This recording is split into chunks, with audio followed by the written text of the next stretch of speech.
Hello and welcome to the FootballCo Business Podcast. I'm Alex Manby and today I'll be talking to Peter Crouch, a man who, as well as being a former England international and Premier League legend, is also an award-winning broadcaster, most of all via his incredibly popular That Peter Crouch podcast. More recently, he's returned to Dulwich Hamlet, a club he played for on loan from Tottenham as a 17-year-old, and which, like many clubs in the Football League, are struggling to make ends meet following COVID.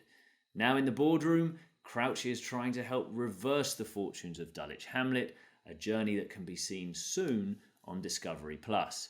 Peter, welcome to the podcast. Yeah, good to be here, mate. All good?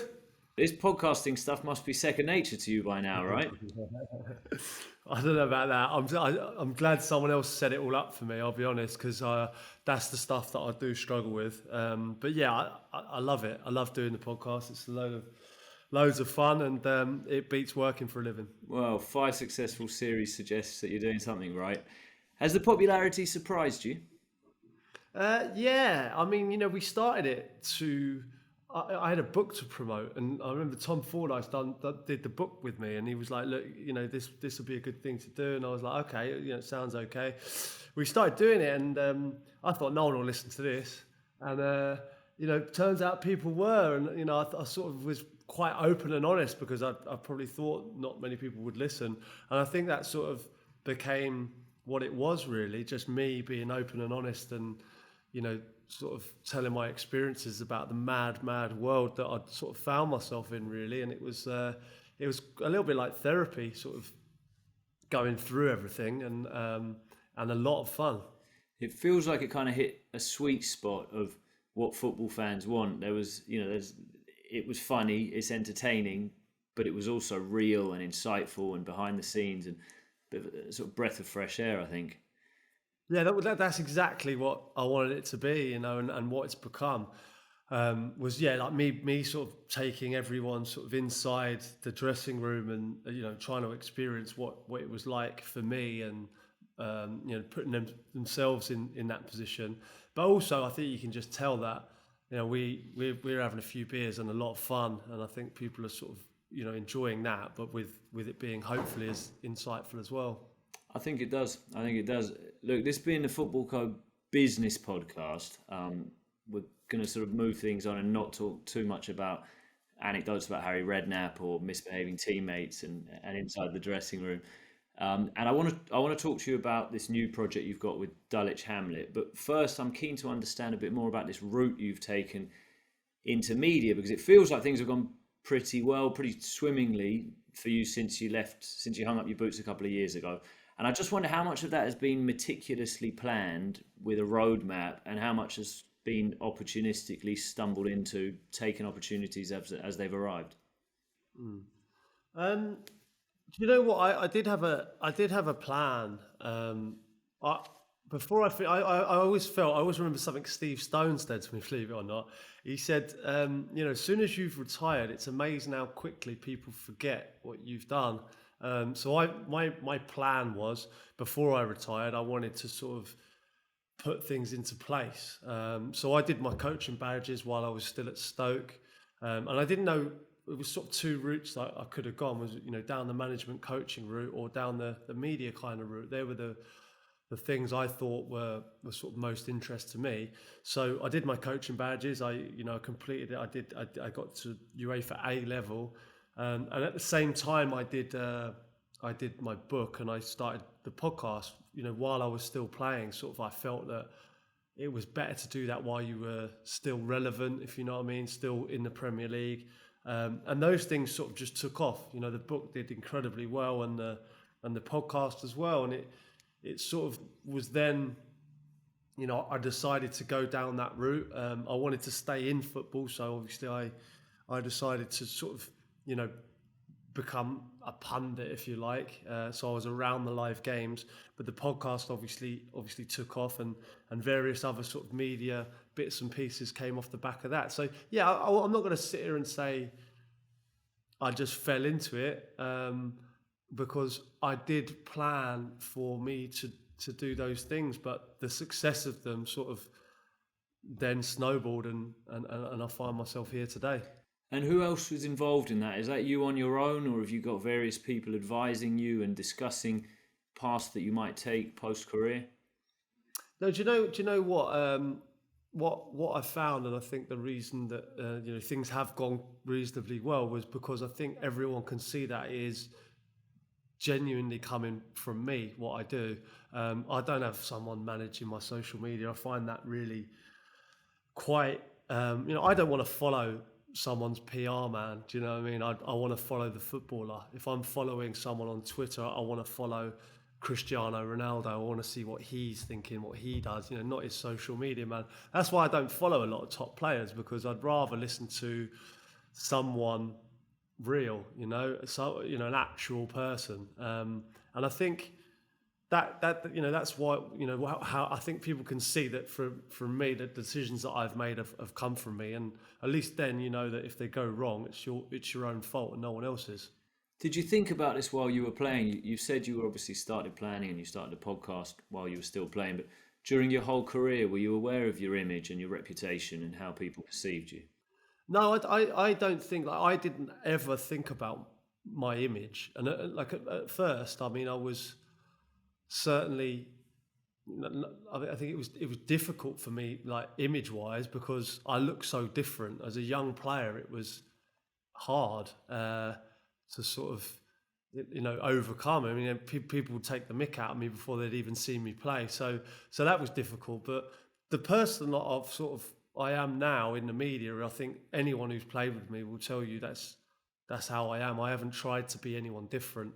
I haven't tried to portray myself in any type of way. I've just been myself. And if I think sort of now people can see my personality in the media because I'm talking a hell of a lot more. But as a player, we always try to let our football do the talking and keep quiet. So people think now it's quite refreshing to see a footballer talking maybe a bit more honestly. But at time, as a player, you have to be very guarded and you can't give too much away. You talk about your height, which clearly sort of instantly recognisable and something that fans in the ground might discuss or land on, or potentially opposition fans would give you grief about. It also coincided with the rise of the internet and social media and meme culture. It must have been very different from that point of view as well versus, I don't know, someone coming through in a previous generation. Yeah, like I always think that I'm so lucky in the fact that I had the best of both worlds. I think thankfully social media wasn't around in the early days of my career, because I'll be honest, I'm sure I would have been ridiculed. I was ridiculed on the terraces as an 18, 19, 20-year-old, and I found that really tough. If I had the pressures of social media as well, that it would have been really, really difficult for me. So I feel sorry for these kids coming through now, because there's so many different types of pressure. But I had the best of both worlds. The professionalism that you see today, the training grounds, the facilities, everything now is top class. But I also had the other side of it, which was a lot more fun, which was maybe not quite as professional as it is today, but a lot of fun. And so I felt like I lived through the generation really of 20 years sort of career, where I saw it go from one thing to another, and I'm glad I lived through that sort of change. It feels like both players and their clubs are so aware of their brand from an early time now. You were coming through 20 years ago, and nowadays it feels like every player must just be aware of public perception of them, and you have things like social media or necessity of being on social media written into contracts by the clubs, and then obviously brands will want to get involved in that. Do you worry that for young players it's a distraction? And that's even without thinking about the cyber bullying and the abuse that they receive.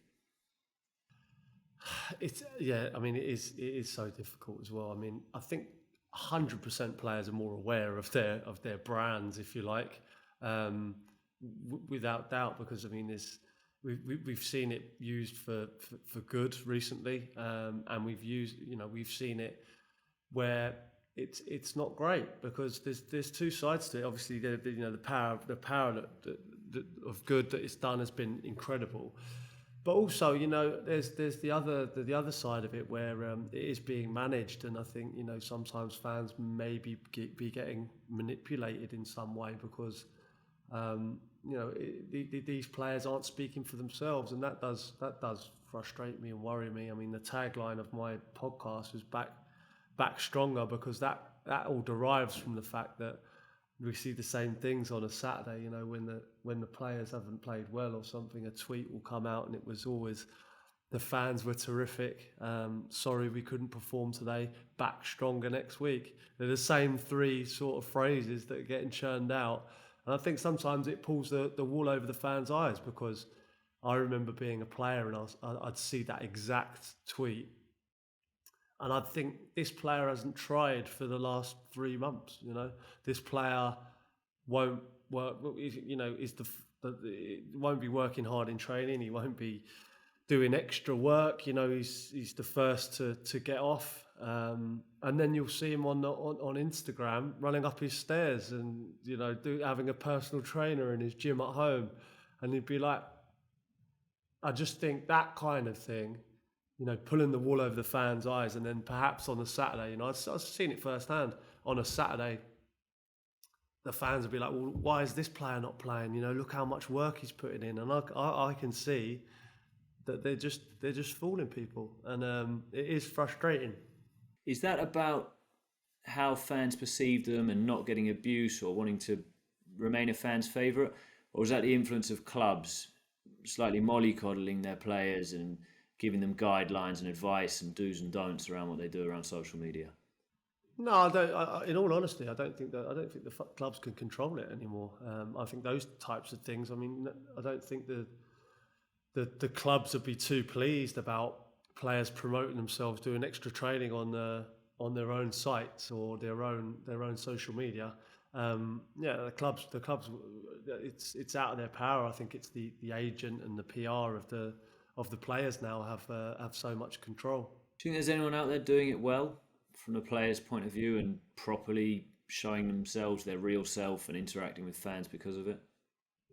Well, I just always think you can tell, like, who manages them, like which players are doing it themselves. And yeah, they might make the odd mistake, but at least it's genuine, And there are some players that I've played with that I think, God no, don't let them loose on their own social media, without a doubt. But there's also players that I've found to be really, really interesting, that don't perhaps have a platform or don't promote themselves. And those types of players, you want to hear. I mean, listen, I grew up watching football when there's so many characters, and that's what I want to see. People like Gaza and the crazy gang, like absolute characters of the game. That's what I want to see. I want to see personality. I don't particularly personally want to see something that's managed. So, Peter, you've now swapped the pitch for the podcast, the pundit studio, and now you're in the director's lounge. Tell us about what you're up to with Dulwich Hamlet. Yeah, it's really exciting, and it's something that I'm around a team, and I'm around something where it matters to win on a Saturday, where being part of something again and being part of a team situation has been like therapy for me, really, since retiring.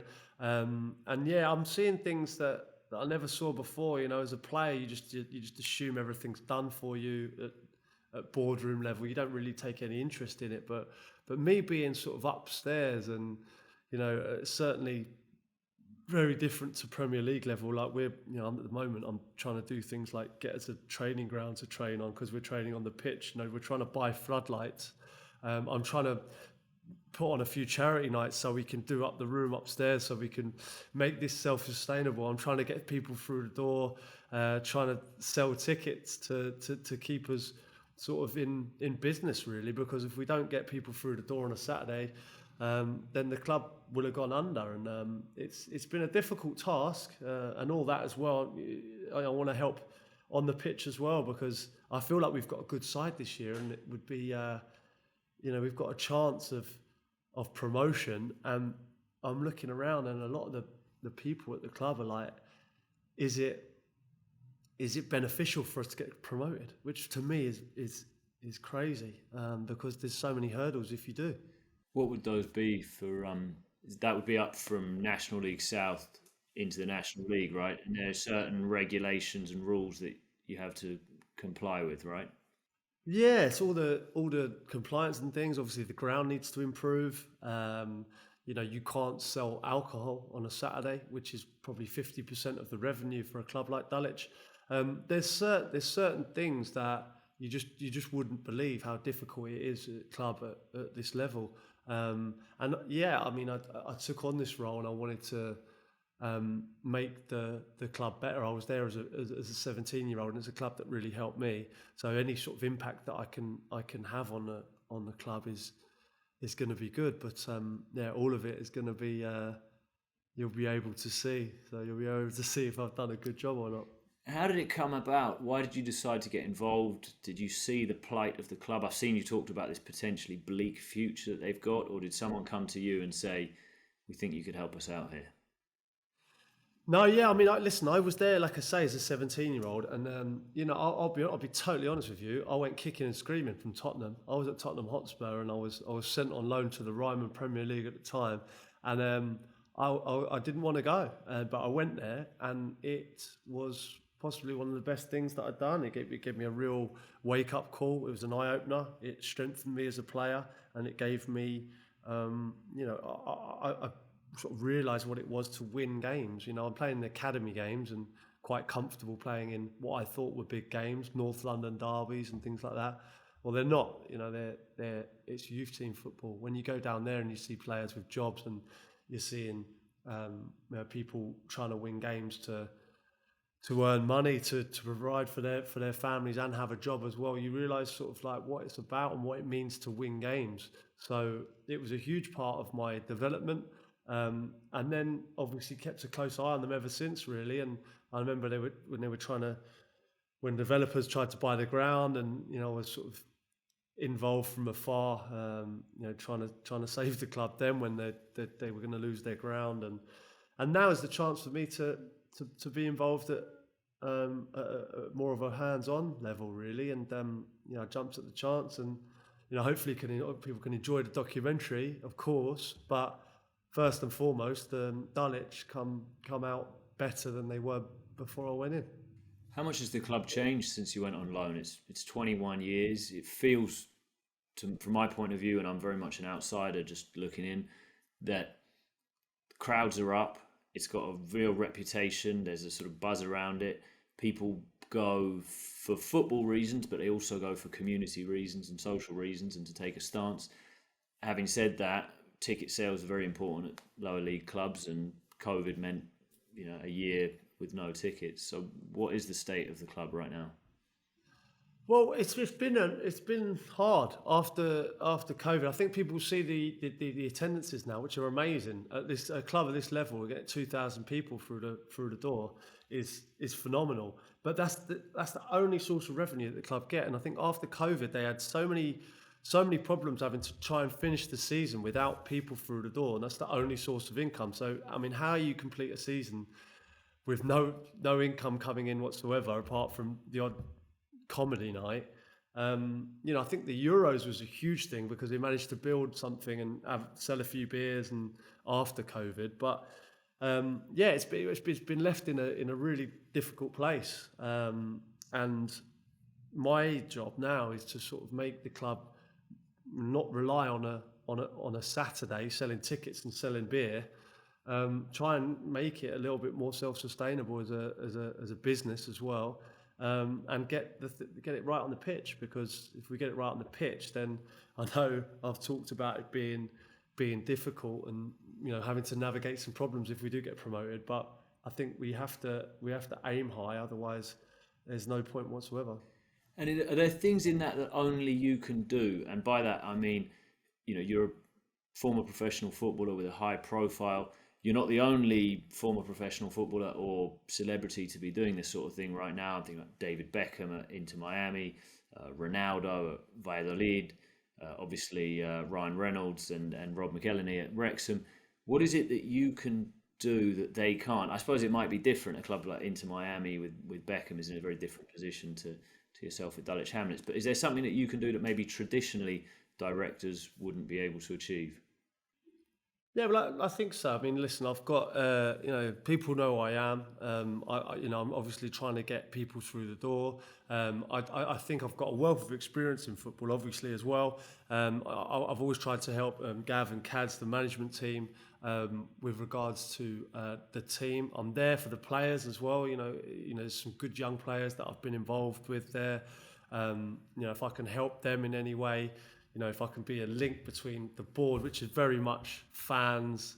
I wouldn't say football people. I don't think they would ever class themselves as that. They love football, of course, but they're not from that kind of background. So for me to be the link between the management and the coaching staff, of course, like the thing is like it's easy to come in and say this is a documentary, and it be a circus. The last thing that I want to do is for that to happen. I want to actually come in and do some good. I want to come in and try and bring players in, and I want to improve some of the players. I want to help the coaching staff. I want to find a training ground. I want to do all that and try and get people through the door. So I'm quite passionate about trying to help Dulwich Hamlet first and foremost. And if that makes a good TV show, then great. Dulwich are recognised as being this progressive club, very strong stance, both from the club and its fans, anti-racist, anti-homophobic, pro-refugees, etc., etc. That's clearly a fundamental part of the club, and it's a genuine moral position. How much importance do you place on that when you think about saving the club, the future of the club, both for attracting fans? We've talked about the importance of match day revenue, and also for marketing purposes. I mean the thing is with this kind of stuff, walking through the door at Dulwich just feels different to any other club that I've been a part of, and that's something that they, the chairman, the directors, Ben, Tom, all the people connected to Dulwich Hamlet, what they've done is make it a nice place for anyone to come and watch football, and that is commendable. For me personally, it's something. I've been around football my whole life. I've been at football clubs, and quite often they've not been nice places. And when I say nice places, you just expect it to be the terraces to be a pretty horrible place. You expect it to be quite ruthless.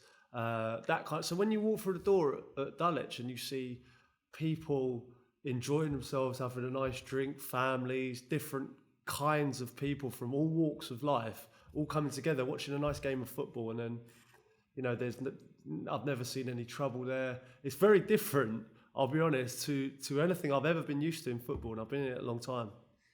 Do you think that it's going to become something that other people would get involved in? Not necessarily Dulwich Hamlets, but I'm talking about former players, many of whom will have a link with their local club. Maybe they played for the youth team. Maybe they went on loan there. You talked about previously saying you did your coaching badges and then you went a media route. Traditionally, it was open a pub, but I don't think too many former players are doing that. Do you think this is a path that more players will tread in the future? Yeah, well, first and foremost, I'd love to open a pub. Maybe I should have played. I should have played in the 70s and 80s probably. But this is the fact that the Premier League is so sort of watched globally. Players have quite luckily become household names, and it's become the media side now is so big that there are jobs for footballers in the media, and I think we are lucky with that regard. That certainly I don't take it for granted at any stage that what I'm doing now is a lot of fun, and I'm involved in football still. And I think football seems to just be growing and growing all the time. So there will be hopefully jobs for ex-players. How long do you think your involvement will last with Dulwich Hamlets? I mean, you clearly care about the club, and you're clearly doing this not as a PR stunt or a vanity mission or just something for a documentary. But do you think this is a short-term rescue mission, parachute in, do everything you can, or do you think it's a long-term consolidation play? No, I think obviously I'd like it to be a long term. We've discussed the fact that with the chairman directors that it would be a longer term thing. I'm always going to go and watch them without a doubt. Now, I mean, I'm in. and I'd like to help for as long as possible, and I think this year will be, it's been a test so far. There's been ups, there's been downs. I'll tell you that now, and we're halfway through it. But yeah, I mean, my connection will always be there with Dulwich now. Well, I can't wait to follow your fortunes and see how it all pans out. Can you tell us a little bit more about when and where we'll be able to see it? Yeah, it's called Peter Crouch Save Our Beautiful Game, and it's out on Discovery Plus, I think, towards the end of December. So looking forward to the first episodes, because I've not seen them myself yet, but it's been a lot of fun making it. Fantastic. Well, I can't wait to tune in. Peter, thank you very much for your time. Thanks, mate. All the best. And thank you, listener, for listening in. If you want to hear more episodes like this, analysing different areas of the business of football, please make sure you're following us wherever you choose to listen to podcasts. If you liked this one, the episode will be available on footballco.com, and check out the show archives for more of the same. Goodbye.